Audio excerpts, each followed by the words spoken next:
Welcome to the Explainer, everyone. Today, we're kind of flipping the script on how we look at science. We often get totally boxed in by this textbook-heavy view of the world, just memorizing facts and keeping subjects in their own little lanes. But today, we're tearing those walls down. We're going to explore how science actually operates out in the real world, literally without boundaries. And to kick things off, I want to jump straight into this completely mind-boggling estimation that, well, you are actively participating in right this very second. 10,000. That is the staggering number of liters of air you breathe in a single day. 10,000 liters. It sounds huge, right? Like almost impossible to know for sure unless we, hook you up to some fancy medical machine, but not exactly. Okay, let's dive into this, because how we actually arrive at this number reveals something super cool about how scientific thinking works in practice. We don't always need absolute perfect measurements to find the truth or wrap our heads around reality. Let's just walk through the logical steps of this estimation together. So, step 1. When you're just sitting there at rest, you take about 12 to 15 breaths a minute. Over a whole day, which is 1,440 minutes, that multiplies out to roughly 20,000 breaths a day. Okay, step 2. How much volume is actually in one of those breaths? Well, think about blowing up a standard 2-liter party balloon. It takes what, maybe 4 or 5 normal breaths to fill it up? That means one single breath is right around half a liter. So step 3 brings the whole shebang together. 20,000 breaths times 0.5 liters, bam, there's our 10,000 liters. What this shows us is that science doesn't always need exactness right out of the gate. Actually, scratch that. It's more like sometimes a logical approximation is a brilliant tool to grasp the immense scale of the world around us. But hey, we are critical thinkers here, right? So let's verify our math using the source text. We can do a quick check, the 3 balloon per minute test. If you could blow up one 2-liter balloon in about 20 seconds, you'd fill 3 balloons a minute. Multiply 3 balloons by 2 liters by the 1,440 minutes in a day, and you get 8,640 liters. This practically proves our 10,000-liter estimate is perfectly reasonable. Now sure, blowing up balloons non-stop for 24 hours would make us ridiculously tired compared to just normal, restful breathing, but it absolutely proves our initial logical framework is rock solid. And this brings up a fantastic point. I want you to just pause and ponder this for a second. Think about your own everyday life and contrast a couple situations in your mind. Can you describe one scenario where an approximate answer, like our 10,000 liters of air, is totally 100% good enough?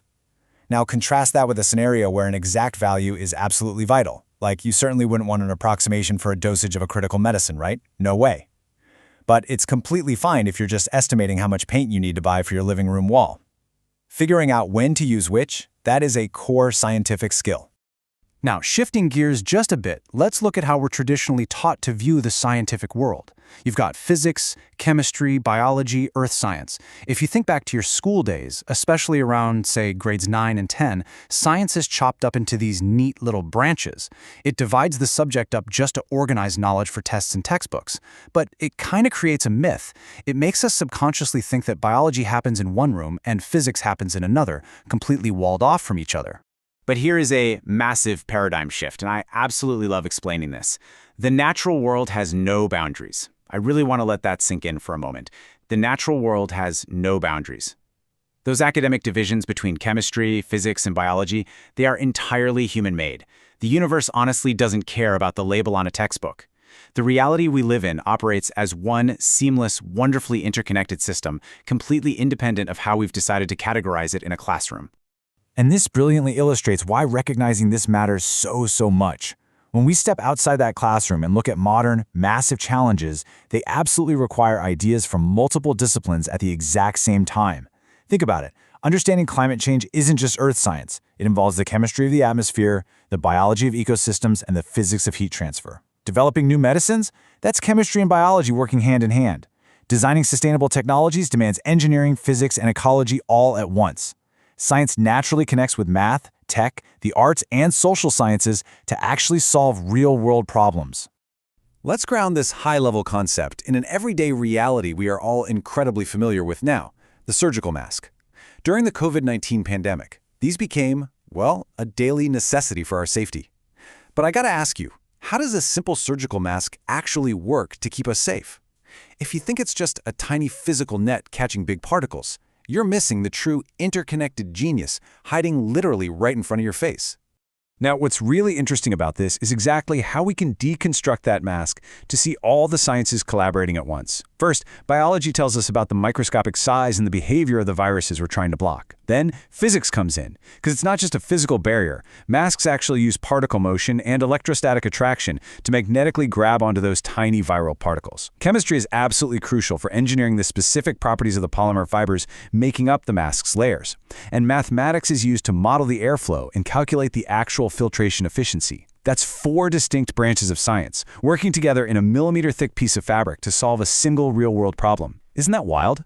So now it's your turn. What sciences are hidden in a pressure cooker in your kitchen, a traffic jam near your house, or even the mobile phone in your pocket right now? I'm challenging you to be an active participant here. Do a quick mental sketch. What ideas from physics, chemistry, biology, earth science, or math are involved in those everyday things? Try to show how at least 2 branches connect in your example. I promise you, once you start looking for these connections, you are going to see them absolutely everywhere. This incredible interconnectedness leads us right to the philosophical core of what science truly is. Science is fundamentally a human activity. It's not just a cold collection of facts or equations or some isolated lab experiment. It is a dynamic, cultural, and generational pursuit. It's deeply shaped by human curiosity and creativity. It's driven by collaboration between people all across the globe. It is built on careful questioning. And most importantly, it grows by testing ideas, sharing results, and yes, learning from our mistakes. So the crucial point is this. Even if you don't plan to study science past grade 10 or, ever work in a laboratory, scientific thinking is incredibly important in whatever you do. It empowers you. It helps you critically evaluate the absolute flood of information you see every single day online. It helps you understand the complex technology that surrounds you, and it fundamentally helps you make sense of the world you live in. You do not have to be a professional scientist to be a scientific thinker. I want to leave you with this beautiful, really powerful metaphor from our source material today. As you navigate your life, I invite you to embark on your own journey of discovery, looking carefully through the magnifying glass of evidence and guided by the compass of curiosity. Never stop questioning the boundless world around you. After all, if a simple face mask holds the secrets of physics, chemistry, biology, and math, what hidden sciences will you uncover in your own home today? Thank you so much for joining me on this explainer, and hey, happy exploring!